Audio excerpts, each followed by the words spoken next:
नमस्कार, मैं हूं आयुष कुमार और आप देख रहे हैं 11 स्पेशल। विधानसभा चुनाव अभी दूर है, लेकिन सियासी दल ने चुनाव का बिगुल फूंक दिया है। जेल से निकलते ही हेमंत सोरेन जीत का दम भर रहे हैं।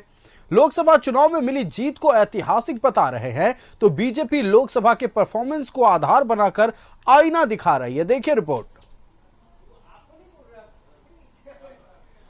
चुनाव का ऐलानी जंग, कौन जीतेगा?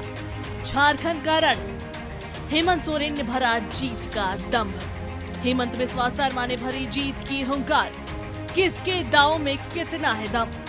समय से पहले होगा विधानसभा चुनाव। दोनों तरफ से दिग्गजों ने ठोकी तार।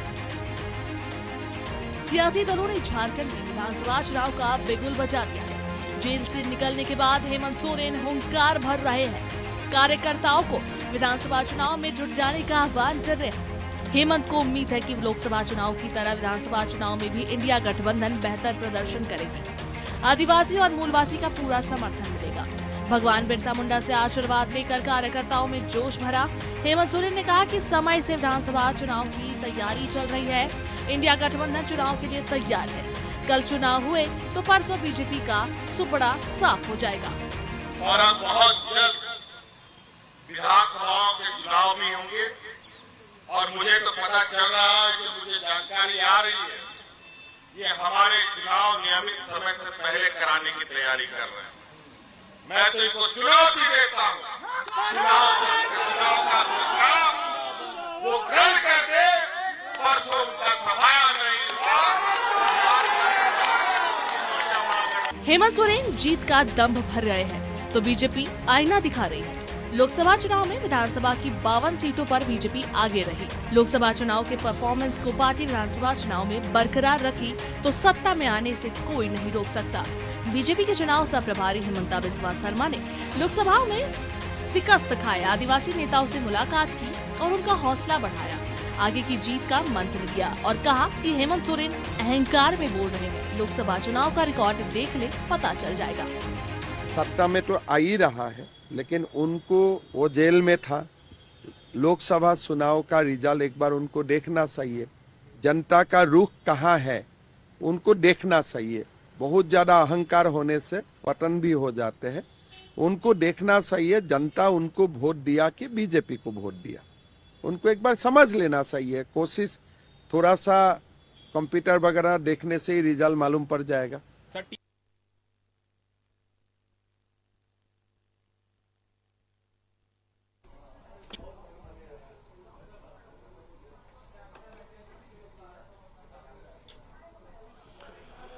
तो विधानसभा चुनाव की तैयारियां शुरू हो गई है। हालांकि कयास ये लग रहे हैं कि चुनाव इस बार जल्दी हो सकती है। हरियाणा, महाराष्ट्र के साथ झारखंड में भी चुनाव हो सकता है। लेकिन सवाल ये नहीं है कि चुनाव कब होगा। सवाल ये है कि अगर चुनाव की घोषणा होती है तो पार्टियां कितनी तैयार होंगी। जहां एक तरफ बीजेपी मैराथन बैठक कर रही है लगातार, वहीं दूसरी तरफ हेमंत सोरेन ने तो कह दिया है अगर कल चुनाव होता है तो परसों बीजेपी का सफाया होगा। अलग अलग राजनीतिक पार्टियों के प्रतिनिधि, अलग अलग दावे, लेकिन सबकी नजरें 81 विधानसभा सीटों पर। 81 विधानसभा सीटों में कौन सी पार्टी और कौन सा गठबंधन कितनी सीटों पर जीत हासिल करेगा, खैर ये वक्त बताएगा। लेकिन चुनावी तैयारियां धीरे धीरे तस्वीरें साफ कर रही हैं कि किस वोट बैंक पर किस पार्टी की कितनी नजर है। लोकसभा चुनाव का परफॉर्मेंस कितना असर डालेगा, यह भी एक चर्चा का विषय होगा।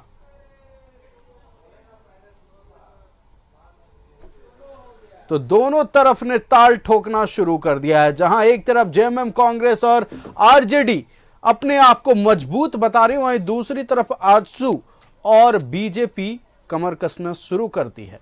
जेडीयू भी मैदान में कदम रख सकती है, कयास ये भी लग रहे हैं।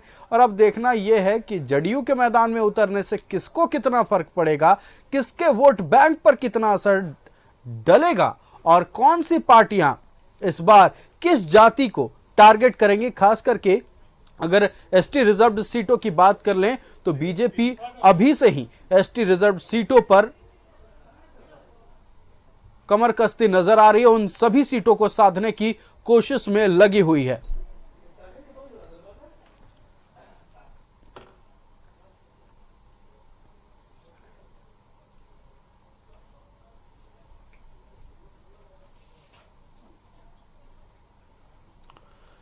तो लगातार राजनीतिक पार्टियां अब धीरे धीरे विधानसभा चुनाव की तैयारियों में जुटती नजर आ रही है। बीजेपी के चुनाव सह प्रभारी हिमंता बिस्वा शर्मा ने आज लगातार मैराथन बैठक की। एयरपोर्ट से उतरने के बाद सीधे दुमका लोकसभा सीट से बीजेपी की प्रत्याशी रही सीता सोरेन के आवास पर जाकर उनसे मुलाकात की।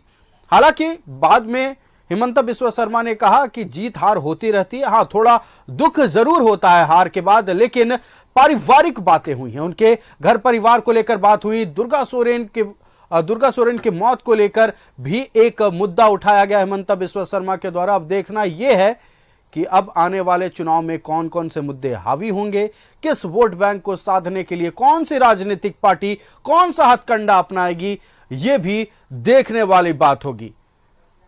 तो इन तमाम मसलों पर चर्चा करने के लिए हमारा पैनल हमारे साथ जुड़ चुका है। हम पैनल से सबसे पहले परिचय करा दे। रमाकांत महतो जी हमारे साथ जुड़ चुके हैं बीजेपी से, आजसू से हमारे साथ विजय साहू जी जुड़ चुके हैं, ऋषिकेश सिंह जी हमारे साथ जुड़ चुके हैं कांग्रेस से, और अरुण वर्मा जी हमारे साथ जेएमएम से जुड़ चुके हैं। आप सभी अतिथियों का बहुत स्वागत है न्यूज 11 भारत में। सबसे पहले हम बीजेपी का रुख करेंगे। रमाकांत जी, लगातार मैराथन बैठक चल रही है आपके खेमे में, विधानसभा चुनाव को लेकर तैयारियां तेज कर दी गई हैं। आज कौन कौन सा गुरु मंत्र दिया गया बीजेपी का कार्यकर्ताओं को? भारतीय जनता पार्टी चुनाव को मद्देनजर रखते हुए कोई बैठक करती है तो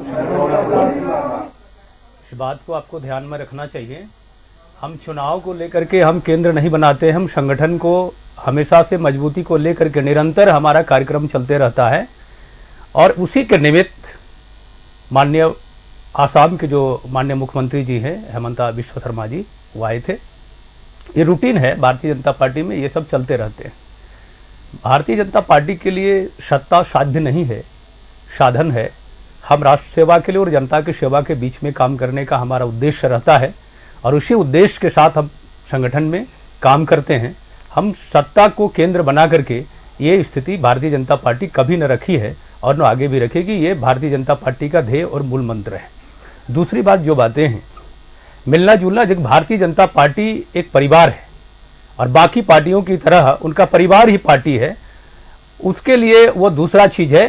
और जो मूवमेंट इतना दिन तक चल रहा है झारखंड में, वो परिवार को बचाने को लेकर के ही चल रहा है, और उसी परिवार को लेकर के ही सत्ता चूंकि जनता ने मुझे सौंप दी थी और उन्होंने जनता की सेवा न कर परिवार की सेवा में लगे रहे। ये भारतीय जनता पार्टी दिखाने का, आईना दिखाने का, भारतीय जनता पार्टी के नेता और कार्यकर्ता झारखंड की जनता को आईना दिखाने का काम कर रहे हैं। जिस तरीके से आसाम में या जिस तरीके से देश में विकास के नए आयाम को गढ़े गए इन 10 सालों के बीच में, उन्हीं को एक केंद्र बिंदु बांध करके भारतीय जनता पार्टी संगठन को नए आयाम देने का प्रयास कर रही है। और आने वाले विधानसभा चुनाव में भारतीय जनता पार्टी एक शुचिता की राजनीति के साथ में आगे की राजनीति करेगी। जनता निश्चित रूप से भारतीय जनता पार्टी के साथ है, एनडीए के साथ है। जिस तरीके से देश में इतिहास गढ़ा गया कि तीसरी बार आज तक लगातार भारतीय जनता पार्टी ने ही कम समय में, यानी 1980 में भारतीय जनता पार्टी की गठन हुई, 51 में जनसंघ बना, और उसके बाद इतने कम समय में संगठन आगे को अपने मूल निष्ठाओं के साथ में आगे बढ़ा। राष्ट्रवाद इनका मूल केंद्र रहा और जनता ने विश्वास किया, और उसी विश्वास के साथ हम आगामी विधानसभा चुनाव को भी लड़ेंगे। और जनता भारतीय जनता पार्टी को, यानी एनडीए गठबंधन को, फिर से मुझे लगता है सेवा करने का। चलिए, बिल्कुल रमाकांत जी, आपने कहा कि चुनाव को मद्देनजर रखते हुए बीजेपी कोई बैठक नहीं करती, संगठन के मद्देनजर हर एक बैठक होती है। चलिए, इस पर भी आएंगे, चर्चा करेंगे। हम अरुण जी का रुख करेंगे। अरुण जी, हेमंत सोरेन जेल से बाहर आ गए और आपके नेता ने कह दिया है कि चुनाव कभी भी हो जाए हम तैयार हैं। आप कितने तैयार हैं? देखिए, हम लोग जब से सत्ता में आए हैं तो केवल विकास की हम लोगों ने बातें की हैं। डबल इंजन की सरकार में 14,000 स्कूलों को बंद किया, हम लोगों ने उन स्कूलों को चालू किया।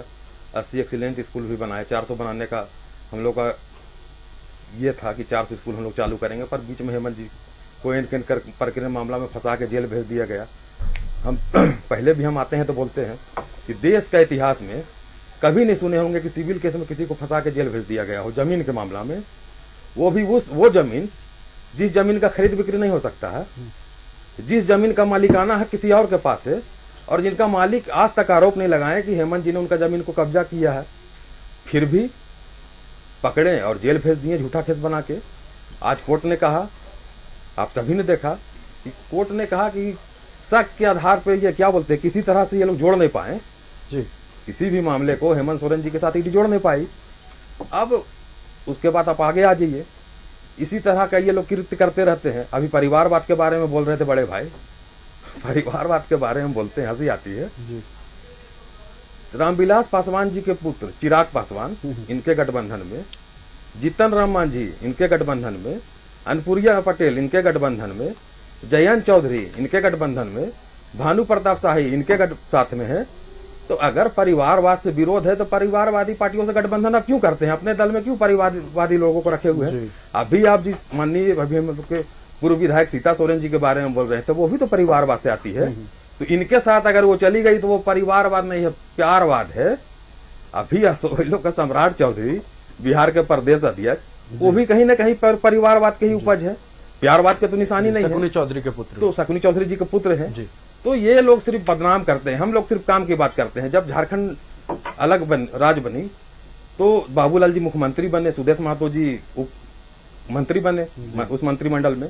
इन्होंने ओबीसी का आरक्षण को 27% से घटा के 14% कर दिया। हम लोगों ने, हमारी सरकार हेमंत जी की आई, हेमंत जी ने फिर से 14% से बढ़ा के हम लोगों ने 27% करने की अनुशंसा करके राजभवन को भेजा। स्थानीय नीति डेमोसाइल आधारित वो भी करके हम लोगों ने यहाँ से पारित करके भेज दिया। आप देख लीजिए, सरना धर्म कोड की बात भी हम लोगों ने किया, हम लोगों ने सरना धर्म कोड को भी यहाँ से पारित करवा के भेज दिया। आप झारखंड बन गई, मात्र 4 लाख लाभुक थे, वृद्धा दिव्यांग जी। इन लोगों की 15 साल के करीब 14 साल के करीब सरकार रही। हेमंत जी की सरकार आई तो हम लोगों ने यूनिवर्सल कर दिया।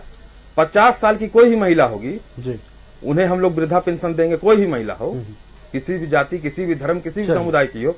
पहले नियम था कि विधवा अगर योजनाओं पर बात करेंगे, क्या क्या काम हुए उस पर भी बात करेंगे, लेकिन उससे पहले हम रुक कर लेते हैं आजसू का विजय साहू जी के पास हम जाएंगे। विजय जी, 100 दिनों का रोड मैप तो आपके सुप्रीमो ने तैयार कर दिया है, उस पर काम चल रही है। चलिए, ये तो खैर चर्चा का विषय, इस पर भी चर्चा करेंगे। लेकिन एक आरोप जो एनडीए गठबंधन पर इन दिनों लग रहा है, खास करके इंडी गठबंधन के लोग लगा रहे हैं कि परिवारवादियों का जमावड़ा लग गया है एनडीए में। तैयारियों को लेकर भी जवाब दे दें और इस सवाल पर भी जवाब दे दें। देखिए, अभी हम लोग का पूरा झारखंड प्रदेश में पार्टी का सेंट्रल कमेटी का बैठक हुआ था और उसके अध्यक्षता किए थे हमारे केंद्रीय अध्यक्ष सुदेश कुमार महतो, और संयोग से उस पूरे कार्यक्रम का संचालन मैंने किया था। आज पूरे झारखंड प्रदेश में जिस तरह से लोग त्राहिमाम कर रहे हैं, हमारा संगठन इस बार पूरे ताकत के साथ ये भ्रष्टाचारी सरकार को इस राज्य से उखाड़ फेंकने के लिए लगी हुई और एनडीए के साथ इंटैक्ट होकर चुनाव लड़ेंगे। और हम लोगों ने 100 दिन का रोड मैप तैयार किया है और आप देख रहे होंगे कि पूरे झारखंड प्रदेश के तमाम प्रखंड मुख्यालय में हमारे कार्यकर्ता हल्ला बोल कर रहे हैं भ्रष्टाचार के खिलाफ, ये जो घोटाला किया है सरकार उसके खिलाफ, और जो लोगों को ठगने का काम किया है 4.5 साल में उसके खिलाफ पूरा पार्टी सड़क पर है।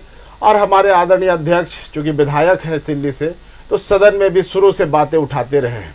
जहाँ तक सवाल अभी जो सिनेरियो पैदा हुआ है, एक तरफ से हेमंता बिस्व शर्मा असम के आदरणीय मुख्यमंत्री आए हुए हैं और आदरणीय पूर्व मुख्यमंत्री हेमंत सोरेन जी जेल से बाहर आए हुए हैं, तो एक एक्साइटमेंट दिख रहा है लोगों में। तो देखिए, राजनीति भावना और एक्साइटमेंट से नहीं चलता है, राजनीति मुद्दों के आधार पर चलता है। और जिन विषयों के साथ, मतलब आप कहना चाह रहे हैं कि दोनों अटैकिंग प्लेयर दोनों साइड से मैदान में है इस बार? देखिए अभी भावनात्मक, पूरे झारखंड की राजनीति को भावनात्मक पिच पर लोग खेलने का प्रयास कर रहे हैं। हेमंत सोरेन जी जेल से बाहर आए हैं, कोर्ट ने उनको बेल दिया है, और चूंकि मामला सब जुडिस है, कोर्ट ने बेल दिया है। एक चीज मैं स्पष्ट करना चाहूंगा कि इनको फौरी तौर पर राहत जरूर मिली है, लेकिन जब किसी को बेल, लेकिन ये भी गौर करने वाली बात है कि बिना किसी शर्त के जमानत मिली हो। नहीं, बेल, देखिए शर्त, उसमें बेल बॉन्ड भरा गया होगा, वो भी शर्त है।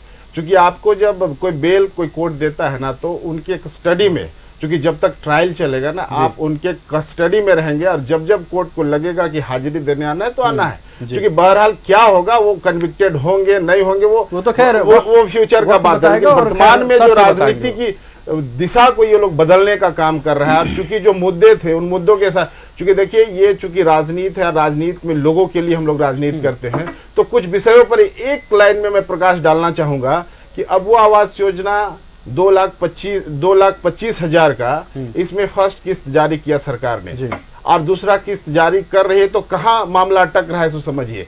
शुरू में पदाधिकारी आनंद फानन में कहे कि हमको वो आधार कार्ड चाहिए और बैंक का पासबुक चाहिए, अभी उसमें ये डिमांड किया जा रहा है कि आपको जाति प्रमाण पत्र चाहिए। तो झारखंड प्रदेश में बहुत सारे ऐसे लोग हैं जिनका खतियान नहीं है और खतियान नहीं होने के कारण जाति प्रमाण पत्र नहीं बन रहा है। चलिए, तो क्या फर्स्ट किस्त में जो वो दिए हैं उनको, चलिए उनको योजनाओं पर बात करेंगे। हमने अरुण जो को भी कहा है कि योजनाओं पर बात होगी, पूरा झारखंड प्रदेश क्या फलाफल है उसका, क्या परिणाम है, उस पर भी बात होगी। बहरहाल हम रुक करते हैं ऋषिकेश जी का, कांग्रेस से हमारे साथ बने हुए तमाम राजनीतिक पार्टियां ऋषिकेश जी रांची में बैठक कर रही है, एकमात्र कांग्रेस है जो दिल्ली में बैठक कर रही है। कांग्रेस प्रभारी गुलाम अहमद मीर को दिल्ली बुलाया जाता है, प्रदेश अध्यक्ष राजेश ठाकुर को दिल्ली बुलाया जाता है, हालांकि कुछ और नेताओं को दिल्ली बुलाया जाता है, लेकिन झारखंड की रणनीति दिल्ली में बैठ के कैसे तैयार होगी?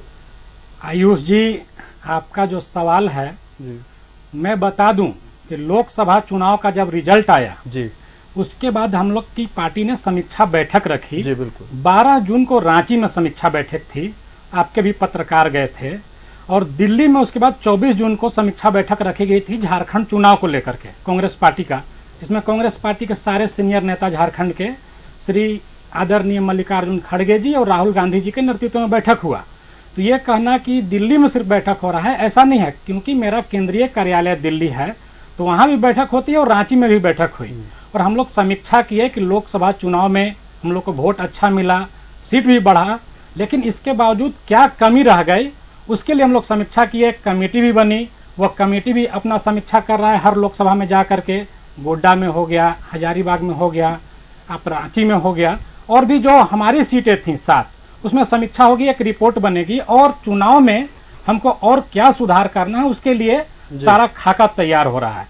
और 12 जून को ही हमारे प्रभारी श्री गुलाम अहमद मीर साहब और प्रदेश अध्यक्ष श्री राजेश ठाकुर जी ने कार्यकर्ताओं को, नेताओं को, विधायकों को, सांसदों को और सभी लोगों को आदेश दिया कि अब आप चुनाव में चले जाएं, विधानसभा चुनाव की तैयारी में लग जाएं, और कार्यकर्ता जमीन पर काम करने लगे। बीएलए बनना स्टार्ट हो गया कांग्रेस पार्टी का, और हम लोग 81 सीट पर तैयारी कर रहे हैं, क्योंकि हम लोग चुनाव लड़ेंगे गठबंधन में, लेकिन तैयारी 81 सीट पर इसलिए है कि हमारा गठबंधन भी जहां से लड़े तो उसको भी हम लोग मजबूती से मदद करें, ताकि इस बार जो 48 की संख्या थी हमारी, उसको हम लोग चाहते हैं कि 60 के ऊपर पहुंचा दे। और इसलिए पहुंचेगा कि राज्य में जब से महागठबंधन की सरकार बनी है आयुष जी, तो आप देखेंगे कि हम लोग विकास के मुद्दा पर काम कर रहे हैं, जमीन पर काम कर रहे हैं, जनता का काम कर रहे हैं, और जनता के द्वार पर जाके काम कर रहे हैं। हमारी जितनी योजनाएं थी, जन कल्याणकारी योजनाएं, सब धरातल पर उतर गई, और धरातल पर उतरने का ही कारण था कि लोकसभा का जब चुनाव हुआ आयुष जी, तो इस बार महागठबंधन को 2019 के मुकाबले 16.5 लाख वोट ज्यादा मिला, और 2019 में हम लोग के 2 सांसद थे, उसमें भी एक सांसद गीता कोड़ा जी भारतीय जनता पार्टी में चली गई थी, तो हमारे एक सांसद बचे थे, तो एक सांसद से हम लोग फिर 5 सांसद पहुंच गए, और सारे आदिवासी सुरक्षित सीट पर महागठबंधन की जीत हुई। बाकी जो सीट हम जीत नहीं पाए, वहां हमारा वोट और परसेंटेज बढ़ा, अच्छा वोट आया। और वहीं दूसरी तरफ भारतीय जनता पार्टी का आप देखेंगे तो 2019 के मुकाबले इनका 1.5 लाख वोट घट गया, जबकि राज्य में वोटर बढ़े, लेकिन भारतीय जनता पार्टी का सीट भी घटा और वोट भी घटा। ये इसका कारण क्या था कि झारखंड की जो सरकार है, पूर्व मुख्यमंत्री हेमंत सोरेन जी और वर्तमान मुख्यमंत्री श्री चंपई सोरेन जी के नेतृत्व में जो काम कर रही है, उससे झारखंड की जनता खुश है, और खुश होकर के वोट देने का काम किया। और आने वाला जो विधानसभा चुनाव है आयुष जी, आप देखेंगे कि हमारी जो जन कल्याणकारी योजना है, जो जमीन तक पहुंच गई, जो जनता तक पहुंच गई, उस आधार पर हमको प्रचंड बहुमत मिलने जा रहा है, और भारतीय जनता पार्टी का झारखंड की राजनीति से इस बार सफाया हो जाएगा। और मैं भारतीय जनता पार्टी का मात्र एक बात का जवाब दूंगा, परिवारवाद पर सवाल किए थे। परिवारवाद से 16 कैबिनेट मंत्री और राज्य मंत्री केंद्र सरकार में हैं। परिवारवाद से लगातार इनका देखिएगा, जो भारतीय जनता पार्टी के संस्थापक सदस्य थी स्वर्गीय श्री विजया राजे सिंधिया जी, वो उनकी बेटी वसुंधरा राजे सिंधिया जी, उनकी दूसरी बेटी यशोधरा राजे सिंधिया जी मध्य प्रदेश से सांसद थी, विधायक थी, मंत्री थी। वसुंधरा राजे जी राजस्थान से मुख्यमंत्री थी। वसुंधरा राजे जी का बेटा दुष्यंत सिंह अभी भी सांसद हैं, और उनके बेटा माधवराव सिंधिया के बेटा ज्योतिरादित्य सिंधिया आज भी कैबिनेट में मंत्री हैं। तो इनको परिवारवाद पहले अपना देखना चाहिए, सुविधा के अनुसार नहीं देखनी चाहिए। और ये भूल जाते हैं जब इनके साथ परिवारवादी पार्टी जाती है, अनुप्रिया पटेल हो, जयंत चौधरी हो, रवनदीप बिट्टू हो, ज्योतिरादित्य सिंधिया हो, जितिन प्रसाद हो, अशोक चौहान हो, ये सब परिवारवाद से आए हैं। जवाब ले तो लेते हैं इनका ऋषिकेश जो जी। अपने बिल्कुल। तरफ भी बताना चाहिए कि सच्चाई क्या है। बिल्कुल, रमाकांत जी। अंतिम आयुष जी, 20 आएंगे सेकंड। आएंगे, बिल्कुल आएंगे, ऋषिकेश जी आएंगे। अब पहले जवाब देखिए आयुष जी, रमाकांत जी, देखिए, सवाल मेरी- देखिए गंभीर है। एक नहीं। बड़ी संख्या में लोग नहीं ऐसे परिवार से ताल्लुक रखते हैं जिन्हें राजनीति विरासत के तौर पर मिली है और केंद्र में इस वक्त मंत्री हैं। आप लोग परिवारवाद का आरोप लगाते हैं, क्या जवाब देंगे? ये मेरी बात को लगता है समझ नहीं पाए होंगे जी। या समझ करके भी उन्हें इग्नोर कर रहे होंगे। किसी भी राजनीतिक दल का गठन होना किसी व्यक्ति को के पीछे उसको केंद्र बनाना है कि जन सरोकार से जुड़े हुए मुद्दे को लेकर के उसके समाधान के मूल्यों की रक्षा करना है या राष्ट्र की सेवा में लगना है।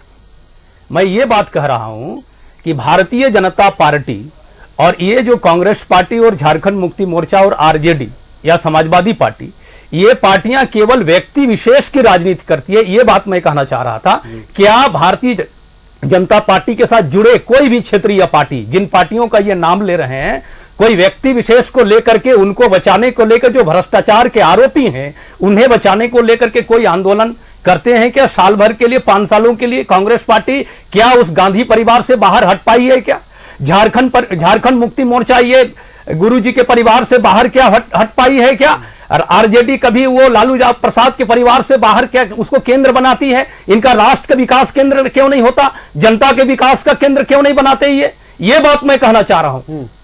ये चीजों की जवाब ये कभी नहीं दे पाएंगे और ये विकास की बहुत सारी चीजों की जोड़ घटाव दिखा रहे हैं कि हमने ये बनाई, ये नियुक्तियां, स्थानीय नीति, नियोजन नीति। झारखंड मुक्ति मोर्चा और कांग्रेस पार्टी ने तो स्थानीय नीति और नियोजन नीति को बदलने की बात कर रहे थे। ये बताएं अभी कि किस नीति और किस नियोजन और किस स्थानीय नीति के तहत ये नियुक्तियां ये कर रहे हैं। ये किस नीति के तहत कर रहे हैं कि जनता के विकास के योजनाओं के धरातल में उतारने का बात कर रहे हैं। अभी शिक्षकों की नियुक्ति, आज कोर्ट जा रहे हैं तब शिक्षकों की नियुक्ति हो रही है। आज सिलसिलेवार करने में उनमें काफी परेशानी हो रही है। आज चेयरमैन इनके हाशिए पे चले गए, भ्रष्टाचार के बलि चढ़ा दिए गए। आज जो चेयरमैन बनाए गए हैं जेएसएससी के, वो 10 जगह उसके प्रभार में वो पड़े हुए हैं, उनके पास समय नहीं है। आज सारी कार्य शिथिल पड़े हुए हैं और वहां केवल उगाही का काम चल रहे हैं। दूसरी बात ये कह रहे हैं कि अबू आवास की बात कर रहे हैं। कैसे अबू आवास बन रहे हैं ये बताएं पहले। जब बालू पर ही इन लोग भी रोक लगाई हुई, एनजीटी ने लगाई, और आज तक बालू का निविदा नहीं निकला 4 सालों में, तो किस आधार पे बालू का दोहन हो रहा है? इनका जवाब है इनके पास में। ये कह रहे हैं आज कर हाई कोर्ट ने कल जवाब क्या दिया? हाई कोर्ट ने कल पूरा लब्ध प्रतिष्ठित अखबारों में आया कि कानून नाम का कोई चीज नहीं है। रोज आए दिन दुष्कर्म हो रहे हैं, लूट डकैती मची हुई है, राजधानी में इस प्रकार के काम हो रहे हैं। क्या सरकार को ये दिखाई नहीं देती? और ये केवल सोरेन परिवार, केवल हेमंत सोरेन पे अपने केंद्र बनाए हुए हैं, कल्पना सोरेन जी पे केंद्र बनाए हुए हैं, तो राहुल गांधी पे केंद्र बनाए। ये परिवारवाद है। चलिए, मैं राष्ट्रवाद की बात कर रहा हूं, विकासवाद की बात कर रहा हूं, ये बात करें। सोरेन परिवार पर, जेएमएम पर आपने गंभीर सवाल उठाया, तो हम जेएमएम से ही जवाब लेते हैं। अरुण जी, आप लोगों ने तो साफ तौर पर कह दिया कि आने वाले विधानसभा चुनाव में हमारा चेहरा जो होंगे वो हेमंत सोरेन होंगे। अब इसी पर आप लोगों पर लगातार सवाल उठते हैं कि लगातार सोरेन परिवार को प्रमोट करने का काम किया जा रहा है जेएमएम के द्वारा। सिर्फ एक परिवार को आगे लेकर बढ़ना चाहती है जेएमएम। देखिए, हेमंत सोरेन जी के नाम पे हम लोग चुनाव लड़े, जनता ने बहुमत देके जिताए और हम लोगों को भेजा विधानसभा का पटल सरकार बनाने के लिए।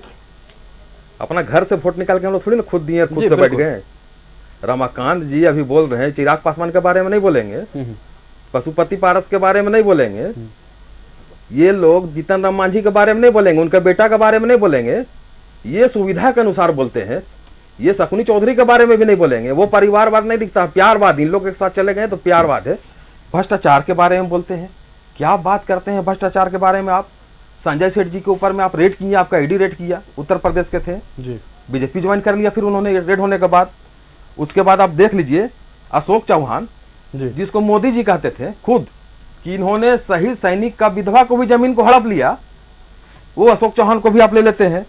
सुजान चौधरी ईडी रेड करती है, टीएमसी से बीजेपी में चले जाते हैं। दिगंबर कावत ईडी रेड करती है, बीजेपी में चले जाते हैं। मुकुल राय जी, जिनको बीजेपी के नेता क्या बोलते थे, भाग मुकुल भाग, मुकुल भागे और सीधे बीजेपी में चले गए। अब ईडी कार्रवाई अपना करना बंद कर दिया है। अजीत पवार चक्की पीसी, क्या जबरदस्त डायलॉग था। मोदी जी कहते थे 70,000 करोड़ का घोटाला। अरे माननीय प्रधानमंत्री जी जिनके ऊपर आरोप लगा रहे हैं और खुद उस भ्रष्टाचारी बोल रहे हैं और उनको फिर डिप्टी सीएम आप बना दे रहे हैं। तो भ्रष्टाचार के बारे में सिर्फ थोड़ी बात करते हैं। अभी आप देख लीजिए, अरविंद केजरीवाल जी का ही मामला को आप देख लीजिए, 100 करोड़ रुपया घोटाला का आरोप उनके ऊपर लगाया कि घूस लिया उन्होंने, उनके पास से 1 रुपया पकड़ में नहीं आया। पर जो मुख्य कल्पित थे शरद चंद्र रेड्डी, 60 करोड़ रुपया चंदा दिया जेल में रहते हुए बीजेपी को, और चंदा देने के बाद वो सरकारी गवाह बन जाते हैं, जेल से बाहर आ जाते हैं। तो 60 करोड़ आप उस मुख्य कल्पित से चंदा लिए, तो चंदा लिए तो फिर तो जेपी नड्डा के ऊपर भी एफआईआर होना चाहिए। तो विधानसभा चुनाव को लेकर तमाम राजनीतिक पार्टियों ने तैयारियां शुरू कर दी है। जहां एक तरफ बीजेपी की मैराथन बैठक चल रही है, वहीं दूसरी तरफ हेमंत सोरेन जो कि जेल से निकले, उन्होंने दम भरना शुरू कर दिया है कि अगर आज चुनाव हो तो हम आज चुनाव लड़ने के लिए तैयार है। तमाम राजनीतिक पार्टियों की ओर से अलग अलग दावे किए जा रहे हैं। अब उनके दावों में कितना दम है ये तो खैर विधानसभा चुनाव में ही पता चल पाएगा। लेकिन इस वक्त हमारा पैनल हमारे साथ जुड़ा हुआ है, हम तैयारियों पर चर्चा कर रहे हैं, हम मुद्दों पर चर्चा कर रहे हैं और आगे आने वाले 3 महीनों के रोड मैप पर चर्चा कर रहे हैं। हम अपने अतिथियों के पास एक बार फिर जाएंगे, हम रुक करेंगे विजय साहू जी का। विजय साहू जी, आजसू लगातार काम कर रही है अपने संगठन में, अपने संगठन को मजबूत करने को लेकर, लेकिन हमेशा से सवाल उठा है कि जब जब आरक्षण का बात आता है आजसू एक कदम पीछे ले लेती है।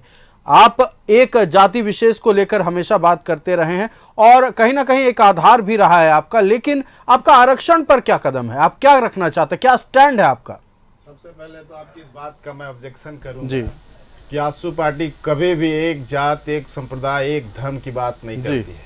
आजसू पार्टी समग्र रूप से, व्यापक रूप से पूरे झारखंड प्रदेश में, विजय साहू अगर यहाँ आके बैठा है जी, तो आप आकलन कर लीजिए कि हमारा पूरा, देखिए ये गलत नैरेटिव लोगों ने सेट किया था जो धीरे धीरे खत्म हो गया। हमारा पार्टी, हमारा संगठन पूरे व्यापक रूप से पूरे झारखंड प्रदेश के बारे में बात करती है। और हम लोग आरक्षण के सवाल पर मैं बोलूंगा कि मैं खुद पार्टी का ओबीसी विंग का प्रदेश संयोजक रहा हूं और शुरू से आप मेरे YouTube चैनल में जाके देखिएगा कि ओबीसी आरक्षण को लेकर के या दलित समाज के आरक्षण, एससी आरक्षण को लेकर के या हमारा एसटी समाज के लिए हम लोगों ने एकदम एक फ्रेम बनाया था और उस पर हम लोगों ने बहुत आंदोलन किया है। और अभी भी हमारा स्टैंड कायम है कि जिसकी जितनी संख्या भारी उसी आधार पर उसको इस व्यवस्था में उसको भागीदारी मिलनी चाहिए। तो आजसू पार्टी तो सबसे पहला, आजसू पार्टी का नारा ही है सामाजिक न्याय और विकास के साथ हम लोग तो अपना बात शुरू करते हैं। फिर आरक्षण के सवाल पर हम लोग कैसे पीछे हटेंगे? आज 27% आरक्षण का सवाल पर हम लोग संघर्ष कर रहे हैं, सड़क से लेकर सदन तक, और ये नारा हमारा है क्योंकि हम लोगों ने देखा है। आप देखिएगा, आप गौर करिएगा कि इस पूरे झारखंड प्रदेश में एससी समाज का परसेंटेज कितना है? 14% लोग करीब करीब है जी। तो 14% लोग को आप देखिए, इस कैबिनेट में सरकार ने कहीं प्रतिनिधित्व तो दिया क्या? मंत्री परिषद का सदस्य बनाया क्या? मिनिस्टर बनाया क्या? लेकिन आजसू पार्टी एक सिंगल पार्टी है। उसके बाद भारतीय जनता पार्टी ने भी बनाया। आजसू पार्टी ने आप रामचंद्र सहीस को, उमाकांत रजक को सबसे ज्यादा प्रतिनिधित्व तो इस राज्य में मंत्री परिषद के सदस्य के रूप में आजसू पार्टी ने दिया। यहां तक कि जहां रिजर्व सीट नहीं था, अनरिजर्व सीट था, गांडे से हम लोगों ने अर्जुन बैठा को लड़ाने का काम किया। एससी समाज के साथ भी, ओबीसी समाज के साथ भी और पूरे समग्र समाज के साथ आजसू पार्टी इंटैक्ट होकर के काम करती है और लोगों की भावनाओं को समझती है। हमारा मेन मकसद है झारखंड तरक्की के रास्ते पर आगे बढ़े। और आपके कैमरामैन को कल जरूर भेजिएगा, जो आप ऑफिसेस है जहां पर इंजीनियरिंग बिल्डिंग है, आप जाके देखिएगा कैसे सन्नाटा पड़ा हुआ है। और आप कंपेयर कीजिएगा 2019 से पहले 14 और 19 के बीच में वहां पर किस तरह से चहल पहल था और आज की डेट में क्या स्थिति है। आप गांव में कैमरा लेके भेजिए ना, अब वो आवास का क्या स्थिति है। काम नहीं हुआ है। अगर हम कह रहे हैं कि काम हुआ, काम होना चाहिए था। इस राज्य ने बहुत सुंदर जनादेश दिया था हेमंत सोरेन जी को, लेकिन किन कारणों से ये काम नहीं किया। हम चाहते हैं कि राज्य विकास करे, लेकिन विकास जो नहीं करेगा उसका हम लोग विरोध करेंगे। किसी व्यक्ति विशेष का हम लोग कभी विरोध नहीं किए हैं, लेकिन किसी दल को अगर ताकत दिया है लोगों ने, अपनी पूरी शक्तियों को निहित करके बोला कि आप जाके मेरा सेवा कीजिए, और आप सेवा नहीं कर पाए तो उस चीज का हम विरोध करते हैं और सड़क से सदन तक विरोध करेंगे। और हमारा कार्यक्रम चल रहा है, सभी ब्लॉक मुख्यालय में हम लोगों ने हल्ला बोल कार्यक्रम रखा है और गांव गांव जाएंगे हम लोग, सब जगह नुक्कड़ सभा करने का काम करेंगे और परिवर्तन यात्रा निकालेंगे कि ये राज्य को जिस सोच के साथ, जिस धरती पुत्र को जो दिया गया था यहाँ पर सत्ता, वो काम नहीं हो पाया है। चलिए जवाब ले लेते हैं। सवाल आपने उठाया, आपने आरोप लगाया कि जिस तरह के दावे राज्य सरकार के द्वारा किए जा रहे हैं धरातल पर उसकी सच्चाई कुछ और देखने को मिल रही है। ऋषिकेश जी का रुख करेंगे। ऋषिकेश जी, लगातार आरोप लग रहे हैं आप लोगों पर कि जो दावे आपके द्वारा किए जा रहे हैं, चूंकि आप सत्ता में काबिज दल है तो हम आपसे सवाल कर रहे हैं कि जो आप लोगों के द्वारा दावे किए जाते हैं धरातल पर उसकी सच्चाई विपरीत है। ये आजसू के लोगों का कहना और बीजेपी के लोग भी कहते रहते हैं इस बात को। हम ये सवाल करना चाहेंगे, अब 100 दिन से भी कम का समय बचा है, आगे आने वाले 100 दिनों में आपका क्या रोड मैप होगा, आप किन बातों को लेकर जनता के बीच जाएंगे, और जिस तरह के आरोप लग रहे हैं आप पर कि धरातल की सच्चाई कुछ और है, इस पर आप क्या कहेंगे? आयुष जी, मैं आपकी सारी बातों का जवाब दूंगा जी। उससे पहले मैं भाजपा प्रवक्ता की बातों का जवाब देना चाहता हूं। ये भ्रष्टाचार और परिवारवाद की बात कर रहे थे। भारतीय जनता पार्टी का कोई नैतिक अधिकार नहीं है भ्रष्टाचार और परिवारवाद का बात करने का। मैं ऐसा क्यों कह रहा हूं आयुष जी, क्योंकि भारतीय जनता पार्टी की आदत है, जिस पर यह भ्रष्टाचार का आरोप लगाते हैं, अगर वो उनके पार्टी में चला जाता है तो उसको मुख्यमंत्री बनाते हैं, प्रदेश अध्यक्ष बनाते हैं, केंद्रीय मंत्री बनाते हैं और उसको पार्टी में पद दिया जाता है। उसका कुछ मैं एग्जाम्पल देना चाहता हूं। हेमंता बिश्व शर्मा, नारायण राणे, छगन भुजबल, हसन मुशरीफ, अशोक चौहान, अजीत पवार, प्रफुल्ल पटेल, इन सब पर भारतीय जनता पार्टी ने, आदरणीय प्रधानमंत्री जी ने और गृह मंत्री जी ने आरोप लगाया था भ्रष्टाचार का, और आज ये भारतीय जनता पार्टी में चले गए तो इनको पद देने का काम किए। और परिवारवाद का तो मैं लंबी सूची आपको बताया, और मैं बताता हूं कि कैबिनेट में परिवारवाद कैसे दिखता है। पीयूष गोयल, इनके पिता नेता थे भाजपा के धर्मेंद्र प्रधान, देवेंद्र प्रधान के बेटा, कृष्णप्पा आर मोहन नायडू, ये करियप्पा नायडू का बेटा है, ज्योतिरादित्य सिंधिया, माधवराव सिंधिया के बेटे हैं, जितेंद्र प्रसाद के बेटे हैं, अनुप्रिया पटेल, सोनेलाल पटेल की बेटी हैं, कीर्तिवर्धन सिंह, राजा आनंद सिंह की बेटा हैं, चिराग पासवान, रामविलास पासवान के बेटा हैं, रामनाथ ठाकुर, कर्पूरी ठाकुर के लड़के हैं, किरण रिजिजू, रिंचिन खारू के लड़के हैं, राजा इंद्रजीत सिंह, महाराजा राव बीरेंद्र सिंह के लड़के हैं, HD कुमार स्वामी, HD देवगौड़ा जी के लड़के हैं। तो कैबिनेट में परिवारवाद, पार्टी में परिवारवाद तो ठीक है, और विपक्ष पर आरोप लगाते हैं। अब मैं बात करता हूं झारखंड की, कि झारखंड सरकार क्या काम की है। मैं योजना का लिस्ट लेकर आया हूं आयु जी, कि झारखंड सरकार क्या क्या कर रही है। किसानों के लिए हमने क्या किया, पहले सुनिए। 4,61,000 राज्य के किसानों का 50,000 तक का ऋण माफ कर दिया। इसके बाद अब 2 लाख रुपए तक का ऋण माफ करने जा रहे हैं। 125 यूनिट बिजली फ्री दे रहे थे, तो राज्य के 31 लाख लोगों को फायदा पहुंच रहा था। अब 200 यूनिट राज्य सरकार बिजली फ्री कर दी, लगभग 39 लाख लोगों को फायदा पहुंच रहा है। सर्वजन पेंशन, पूरे भारत में झारखंड एकमात्र राज्य है कि 50 वर्ष से ऊपर किसी भी जाति की महिला हो, उसको हम लोग पेंशन देने का काम करते हैं, और ST SC के पुरुष वर्ग को भी देने का काम करते हैं। बहन बेटी योजना लाए अभी हम लोग, बहन बेटी प्रोत्साहन योजना, जिसके तहत 25 से 50 साल की भी महिलाओं को हम लोग सहायता राशि दे रहे हैं 1,000 रुपया का। 45 लाख महिलाओं को उससे फायदा मिलेगा। इसके बाद युवाओं को लगातार रोजगार दिया जा रहा है। आंगनबाड़ी सेविका सहायिका का मानदेय बढ़ाने का काम किए। इसके बाद पारा टीचर का मानदेय बढ़ाने का काम किए। आप देखेंगे कि BRC और CRP जो शिक्षा विभाग में होते हैं, कल के कैबिनेट में उनका 10,000 रुपया बढ़ाया गया, उनको 60 साल तक का नियमित नौकरी दिया गया। 5200 किलोमीटर ग्रामीण सड़क का सुदृढ़ीकरण किया गया राज्य सरकार के अंतर्गत। सरना धर्म कोड पास करके भेजे, जो भारतीय जनता पार्टी की केंद्र सरकार उस पर कुछ नहीं की। आपको मैं बता दूं कि बाबूलाल मरांडी जी जब राज्य के पहले मुख्यमंत्री थे, उसमें 27% OBC आरक्षण था, और उसको घटा के 14% किए। अभी महागठबंधन की सरकार 14% को पुनः 27% करके राजभवन भेज दी। आप देखें कि निजी क्षेत्र में 75% युवाओं को, झारखंड के लोगों को नौकरी देना है। धोती साड़ी योजना, 10 रुपए में गरीबों को धोती साड़ी योजना दी जाती है। 5 लाख लोगों को ग्रीन कार्ड से हमने जोड़ा, उनको राशन मिलती है। अबुआ आवास योजना पर बात कर रहे थे। अबुआ आवास एक महत्वाकांक्षी योजना है। क्यों योजना हमको देनी पड़ी, क्यों आवास देना पड़ा? क्योंकि केंद्र का सरकार राज्य का आवास रोक दिया था। जी 10 सेकंड लूंगा। 10 राज्य का आवास रोक दिया था जब मुख्यमंत्री थे हेमंत सोरेन जी, तो लेटर लिखे, जा करके प्रधानमंत्री से मिले। जब आवास नहीं दिया गया तो झारखंड की सरकार जनता आपके द्वार कार्यक्रम कर रही थी। इसी पर मैं एक सवाल जोड़ रहा हूं, इसी पर मैं एक सवाल जोड़ रहा हूं कि रमाकांत महतो जी ने इसी पर एक सवाल जोड़ा था कि जब बालू को लेकर कोई टेंडर नहीं निकाला गया है तो आखिरकार अबुआ आवास बन कैसे रहा? सवाल ये उनका है। नहीं, ये सवाल अच्छा भी है और जानकारी के अभाव में ये पूछ दिए। देखिए, बालू का टेंडर भी हुआ है, लेकिन NGT के द्वारा 10 जून से 15 अक्टूबर तक खनन पर रोक लगता है। जहां तक बालू की भंडारण, बालू का भंडारण 2 तरह से होता है। एक जेएसएमडीसी करता है और दूसरा प्राइवेट स्टॉक यार्ड होता है। प्राइवेट स्टॉक यार्ड में भी बालू की कमी नहीं है और जेएसएमडीसी के पास भी बालू की कमी नहीं है। हाँ, अगर इनका एक आरोप है कि एनजीटी के रोक के बाद अवैध खनन हो रहा है, उस पर भी सरकार गंभीर है। प्रशासन को आदेश दिया गया है कि कोई भी अवैध काम झारखंड में नहीं होगा, क्योंकि ये जनता की सरकार है, जनता के द्वारा चुनी गई सरकार है और विकास करने वाला सरकार है। जब भाजपा की सरकार थी तो घोटालों की सरकार थी, लेकिन हम लोग का सरकार विकास का काम है। घोटाला बोल बालू पर जब ऋषिकेश जी कह रहे थे तो विजय साहू जी आप कुछ कहना चाह रहे थे, कुछ जोड़ना चाह रहे थे उस पर? सर देखिए, ऋषिकेश जी ने कहा कि बालू का टेंडर भी हुआ है, स्टॉक यार्ड के लिए भी परमिशन दिया गया है, लेकिन आप जाके देखिए ओरमांझी में प्रत्येक दिन वो फाल्गुनी नदी से हमको लगता है कि 1000 से भी ज्यादा गाड़ियां आ रही हैं। अगर बालू यहाँ मिलता तो लोग वहां से नहीं मंगाते। और बालू का कीमत जानते हैं कितना है? एक एक गाड़ी का 70-70 हजार रुपया दाम है।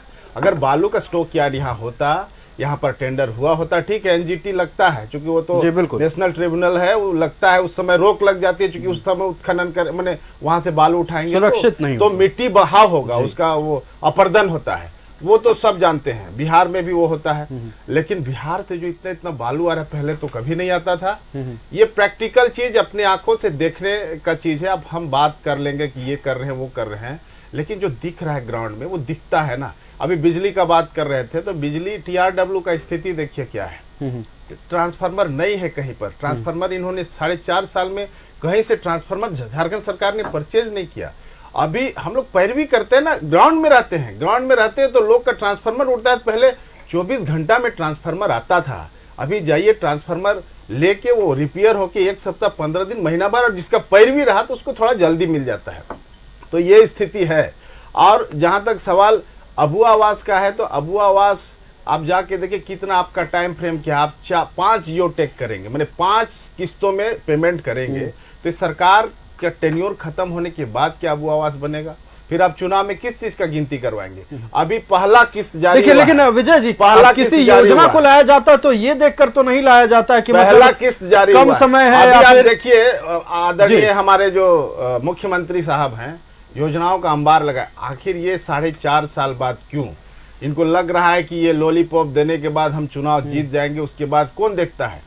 ये 4 साल पहले करना चाहिए था। हम तो कहे कि बहुत सुंदर मैंडेट मिला हुआ था, बड़ा शाइनिंग लीडर थे सुदेश कुमार महतो और हेमंत सोरेन जी झारखंड के शाइनिंग लीडर हैं। लेकिन किन परिस्थितियों में हेमंत सोरेन जी को किस तरह से लोगों ने जवाब ले लेते हैं। अरुण जी का रुख करते हैं। अरुण जी, आरजेडी रखी, योजनाओं को लाया गया, धरातल पर उतारने की कोशिश चल रही है। आइए आपके पास विजय जी, आपने सवाल उठाए, जवाब सुन लेते हैं।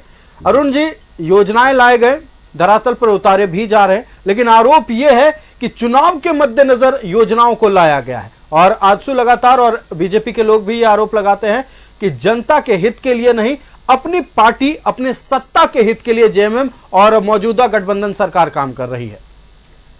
देखिए, जनहित का कार्य हम लोग जब से बैठे हैं सरकार में, हेमंत जी की सरकार बनी है तब से हम लोग कर रहे हैं। ओल्ड पेंशन स्कीम कोई आज पास हुआ है क्या चुनाव को देखते हुए? नहीं, चुनाव के मद्देनजर तो पास हुआ नहीं ओल्ड पेंशन स्कीम।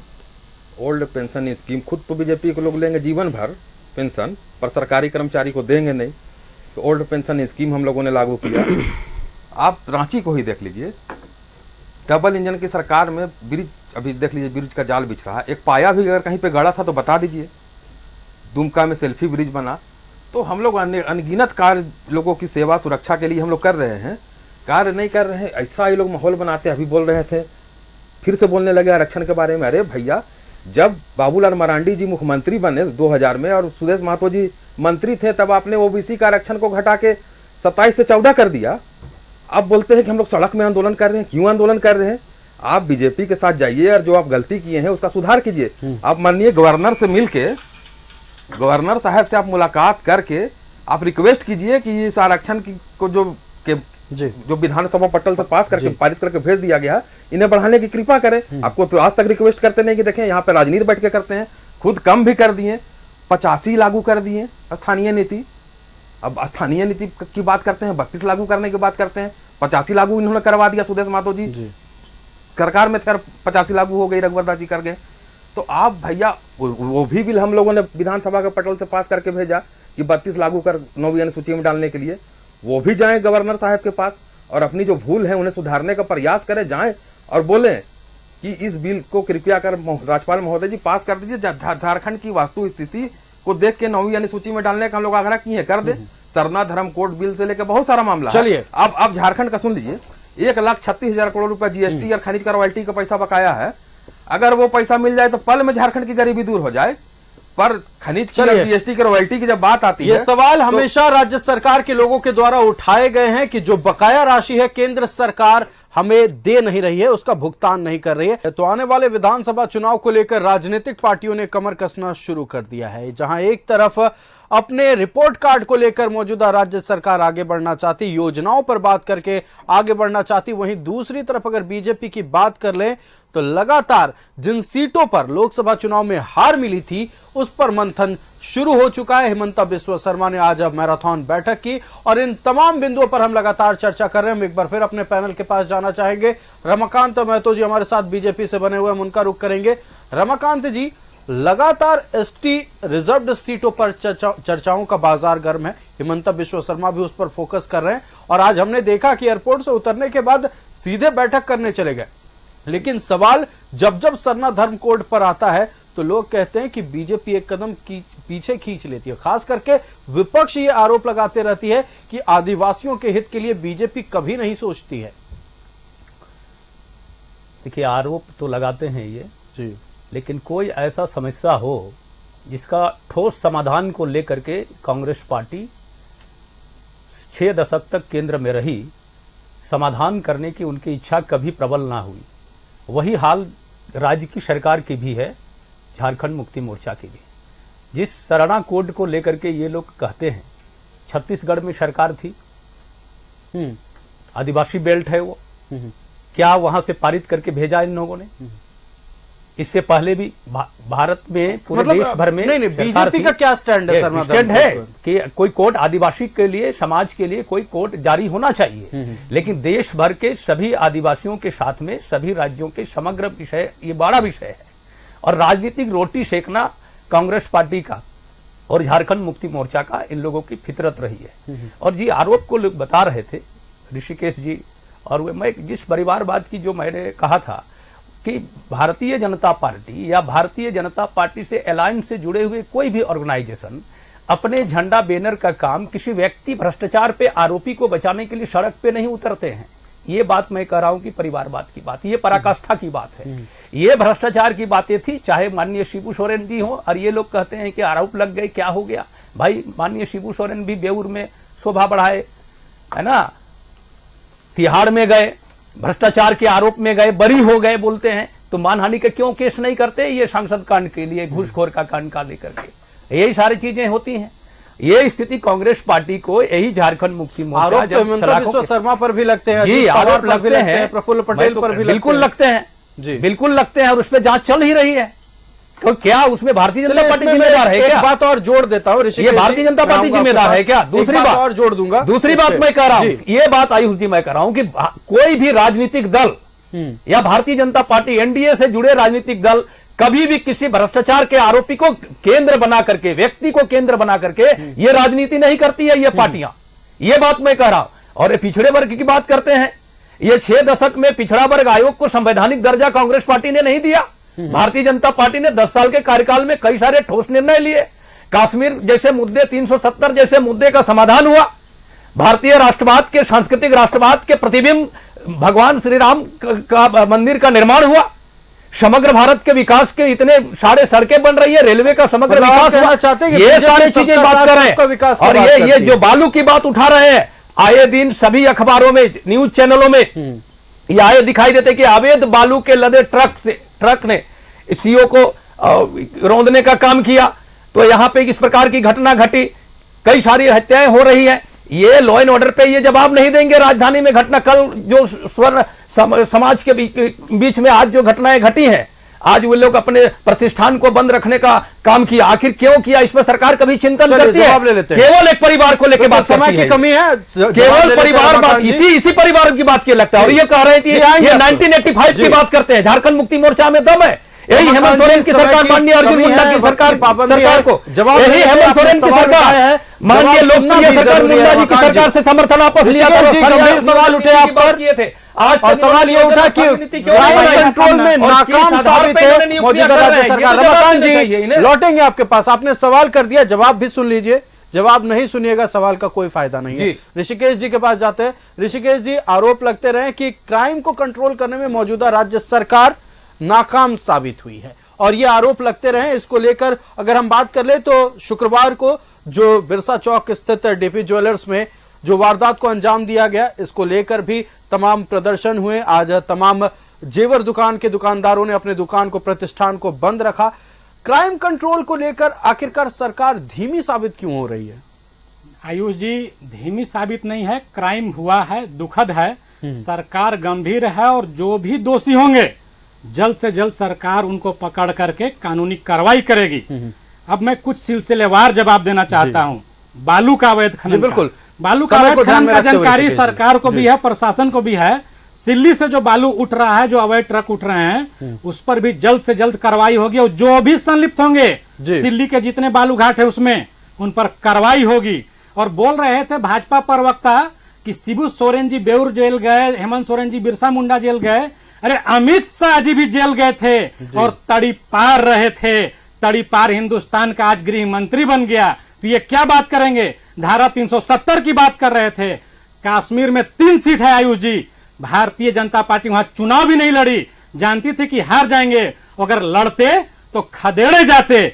भगवान राम के मंदिर के बात कर रहे हैं। भगवान राम के लोग व्यापार करने पर उतर गया था। हम लोग पुजारी हैं, ये लोग व्यापारी हैं। और यूपी की जनता ने उसका सबक सिखाया कि अयोध्या सीट भी हारे और अयोध्या सीट के 50 कोस के दूर में जितनी भी सीटें थी भारतीय जनता सब हार गई, भारतीय जनता पार्टी सब हार गई। तो यह दिखाता है कि भगवान के नाम पर आप राजनीति मत करिए। मुद्दा का 15 सेकंड मात्र लूंगा। ये 2024 का चुनाव भारतीय जनता पार्टी किस आधार पर लड़ रही थी? मछली, मटन, मुर्गा, मुसलमान, मंगलसूत्र, मुजरा। हम लोग किस पर लड़ रहे थे? महंगाई, बेरोजगारी, किसानों की समस्या, महिलाओं की सुरक्षा। और आपने देखा होगा कि देश की जनता ने 400 पार नारा देने वाला को 240 में सिमटा दिया। इस बार एनडीए की सरकार बनी और देखिएगा ये एनडीए की सरकार भी डिपेंडेंट सरकार है। 4 साल के अंदर गिरेगी ये सरकार। 10 second Vijay ji, final comment दे दीजिए जो आरोप लग रहे हैं एनडीए पर। देखिए, अब चुनाव 2024 का आगाज करीब करीब हो गया है, सभी राजनीतिक दल लग गए हैं। और एक ही चीज मैं बोलूंगा कि पिछले दफा ये लोग वॉक ओवर लिए, एक्सीडेंटली ये सरकार बनी जो आजसू भारतीय जनता पार्टी दुर्भाग्यवश से एक साथ चुनाव नहीं लड़ी थी। इस बार पूरा ताकत के साथ दोनों एक साथ लड़ेंगे और चिंता का विषय इनके साथ यही है कि आजसू भाजपा एक साथ लड़ेगी तो हमारा सुपर। चलिए, एक साथ आप लोग चुनाव लड़ेंगे, ये स्पष्ट हो गया है। अब हम जेएमएम का रुख कर लेते हैं। अरुण जी, आखिरी 10 सेकंड, आपके चेहरे हेमंत सोरेन होंगे, एकदम पक्का हो गया है? बिल्कुल, गुरुजी और हेमंत सोरेन जी के चेहरा पे तो हम लोग शुरू से चुनाव लड़ते आए हैं, उनके नाम से चुनाव भी हुआ। अभी भ्रष्टाचार के आरोप लगा रहे थे। किस भ्रष्टाचार की बारे में बात करते हैं? जो इनके साथ चले गए वो भ्रष्टाचारी नहीं है। चलिए, और जो हम लोग चर्चा हो चुकी है और हम इस पर आगे चर्चा करेंगे। एक सेकंड हमको बोलने दीजिए। अभी शिबू सोरेन जी के ऊपर आरोप लगाए, हेमंत जी के ऊपर आरोप लगाए, तो अगर वो जेल चल जाए, ये फंसा के जेल भेज देंगे। अभी न्यूज क्लिक के संपादक परवीर जी को लोगों ने फंसा के जेल भेज दिया। कोर्ट ने झिड़की लगाई कि आप गलत तरीके से इनको क्यों जेल भेजे। अभी संजय राउत जी को इन्होंने फंसा के जेल भेज दिया। कोर्ट ने फिर डांटा ईडी को, चलिए कि आप गलत तरीके से, तो आप लोग गलत तरीके से फंसा के जेल भेजते जाएंगे। और हम लोग फैसला है वो सबके सामने है। ज्यादा दिन चलने नहीं है। सोरेन चल रहे होंगे। 10 सेकंड एक आखिरी कमेंट लेना चाहेंगे रमाकांत जी से। रमाकांत जी, कल हाई कोर्ट ने बीजेपी बाबूलाल मरांडी के संभावना के आधार पर आप किसी को जेल नहीं समय की पाबंदी है, वक्त संभावना नहीं, समय लगभग पूरा हो चुका है। एक आखिरी संभावना के आधार पर हेमंत जी को लीजिए। अरुण जी, देखिए हमको बिल्कुल ये 2 बार आपको रोक दिया, 10 सेकंड और ब्रेक में चले गए। नहीं, वक्त हो चला है। हम ही बोलते हैं तो ब्रेक आ जाता है, हम ही बोलते हैं तो चला है। वक्त हो चला। 10 सेकंड जवाब बोले नहीं, ब्रेक आ गया। आखिरी क्लोजिंग स्टेटमेंट ले लेते हैं। आप बाबूलाल मरांडी के नेतृत्व में रमाकांत जी चुनाव लड़ेंगे। बाबूलाल मरांडी जी के बारे में हम बोल के समाप्त करते हैं। बाबूलाल मरांडी आएंगे, समय की पाबंदी है, बिल्कुल थोड़ा 10 सेकंड लेंगे। बाबूलाल मरांडी, समय ही सब कुछ होता है। समय की 10 सेकंड दीजिए हमको भी, लोग सबको मिला बस आखिरी 10 सेकंड देते रमाकांत जी को, उनके बाद फिर ऋषिकेश जी आपके पास आएंगे। रमाकांत जी, बाबूलाल मरांडी के नेतृत्व में चुनाव लड़ने का फैसला आप लोगों ने ले लिया, चेहरा बाबूलाल मरांडी होंगे? जी जी बिल्कुल, भारतीय जनता पार्टी के चलिए, आपने कह दिया बाबूलाल मरांडी चेहरा होंगे। आखिरी 10 सेकंड ऋषिकेश जी, क्लोजिंग देखिए, स्टेटमेंट। भारतीय जनता पार्टी ने बाबूलाल मरांडी को चेहरा बनाया है। मैं बताता हूं कि एक फूके हुए कारतूस है झारखंड की राजनीति में बाबूलाल मरांडी, और इनके पास न नेता है, न नीति है, न कोई सिद्धांत है। हमारे पास नेता भी है, नीति भी है, और सिद्धांत भी है, और महागठबंधन की सरकार प्रचंड बहुमत से जीतने जा रही है। कोई नेता नहीं है इनके। बाबूलाल मरांडी जी आरोप लगाते थे कि उनके विधायकों को हमारा दिया। हेमंत सोरेन होंगे, लेकिन आने वाले 100 दिनों में इन तमाम राजनीतिक पार्टियों का क्या रोड मैप होगा, जनता की नजर इस पर टिकी है। विधानसभा चुनाव किन किन मुद्दों पर लड़ेंगे, जनता की नजर इस पर टिकी हुई है। हम अपने पैनल का शुक्रिया अदा करना चाहेंगे। हमारे साथ बीजेपी से रमाकांत महतो जी जुड़े हुए थे, आपका बहुत धन्यवाद रमाकांत जी। हमारे साथ आजसू से विजय साहू जी जुड़े हुए थे, आपका बहुत धन्यवाद विजय जी। ऋषिकेश सिंह जी हमारे साथ कांग्रेस से जुड़े हुए थे, आपका ऋषिकेश जी बहुत धन्यवाद। और अरुण वर्मा जी हमारे साथ जेएमएम से जुड़े हुए थे, अरुण जी आपका बहुत धन्यवाद न्यूज़ 11 भारत को समय देने के लिए। तो दम झोंकना शुरू कर दिया है तमाम राजनीतिक दलों ने। बीजेपी की मैराथन बैठक चल रही है। हेमंत सोरेन के जेल से बाहर आने के बाद जेएमएम कार्यकर्ताओं के कंधे सीधे हो गए। अब पूरी तरह से महागठबंधन भी कह रहे कि हम तैयार हैं, चुनाव कभी भी हो जाए। बीजेपी भी मंथन कर रही है, जहां चूक हुई थी वहां पर काम कर रही है। अब विधानसभा चुनाव में कौन कितना दम झोंकेगी, किस मुद्दे पर चुनाव होगा, यह खैर देखने वाली बात होगी। आज के इस पेशकश में इतना ही, मुझे दीजिए इजाजत। देखते रहिए न्यूज़ 11 भारत। नमस्कार।